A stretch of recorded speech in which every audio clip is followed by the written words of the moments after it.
In this video we share Saint Jacinta of Fatima's spiritual life. Jacinta Marto was born in the village of Aljustrel near Fatima in Portugal on March 11, 1910, to parents Manuel Pedro Marto and Olympia de Jesus. She was only 6 years old when the Angel of Peace appeared, and just 7 when Our Lady appeared in 1917. Jacinta is the youngest non-martyr ever to be beatified by the Church. In the course of almost 4 years until her death on February 20, 1920, she made giant strides in the spiritual life. God, through Mary, gave her many graces and she responded with an unwavering faith and ardent love. Jacinta was naturally very affectionate. Her father called her the sweetest of their 9 children. She was also very capricious and somewhat self-willed. She loved games, but was easily offended and would go into a corner to pout. The children called this tethering the donkey. She could only be coaxed back if she could name the game herself. After the apparitions she retained her affectionate nature, but became more serious. Whatever she did with her whole heart, so after the apparitions she accepted wholeheartedly the message of Our Lady. Jacinta's affection during the time of Mary's appearances was directed into new channels, deepening her love for our Lord, His Mother, for the Church, for the Holy Father and for sinners. It was as though the light that came from Our Lady's hands in the first and second apparitions, which reflected on all 3 children, gave Jacinta a deep insight into the meaning of God and eternity. The terrible vision of hell caused her great distress and she asked Lucy, "Why doesn't Our Blessed Lady show hell to sinners? If they could see it they would never commit any more sins."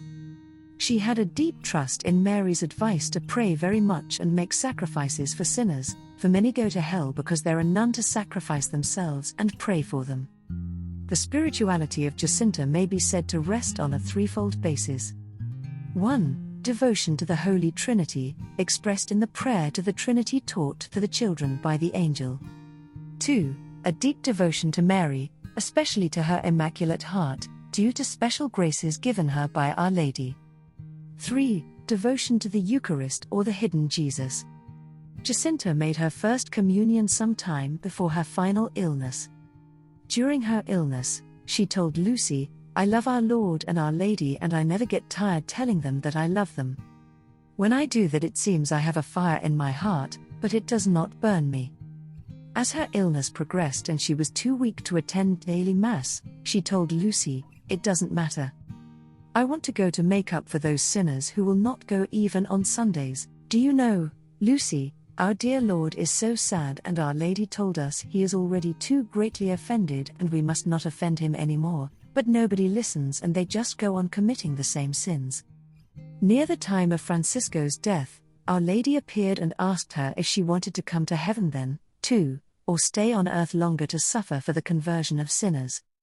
Jacinta said she wanted to stay and suffer. Our Lady then told her that she would die alone in the hospital in Lisbon, but not to worry because she would come and take her to heaven. Just before leaving for the hospital, she told Lucy, "It will not be long now before I go to heaven. You will remain here to make known that God wishes to establish in the world devotion to the Immaculate Heart of Mary. Tell everybody that God grants us graces through the Immaculate Heart of Mary, that people are to ask her for them, and that the heart of Jesus wants the Immaculate Heart of Mary to be venerated at His side. Tell them also to pray to the Immaculate Heart of Mary for peace, since God has entrusted it to her." Jacinta suffered tremendously while at the hospital from frequent fevers, from an abscess on her side, pneumonia, and tuberculosis. Hardest of all was that she suffered alone, without family or friends. Jacinta never tired of encouraging others to love our Lord and His Mother, as well as to pray for the Holy Father and make sacrifices for sinners. During her beatification on May 13, 2000, Pope St. John Paul II publicly thanked her for her prayers and sacrifices. Little Jacinta died alone in Lisbon on the night of February 20, 1920. Just before Our Lady came to take her to heaven, she appeared to Jacinta and told her that her sufferings and sacrifices saved many souls.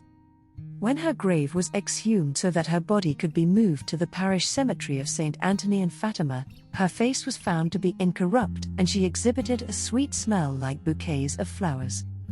Today she is laid to rest next to Lucy's grave, with Saint Francisco's grave on the opposite side chapel in the Basilica of Our Lady of the Rosary at the Shrine of Fatima in Portugal. She, along with Francisco, was canonized by Pope Francis on May 13, 2017. Thank you for supporting my channel. May God bless you and keep you.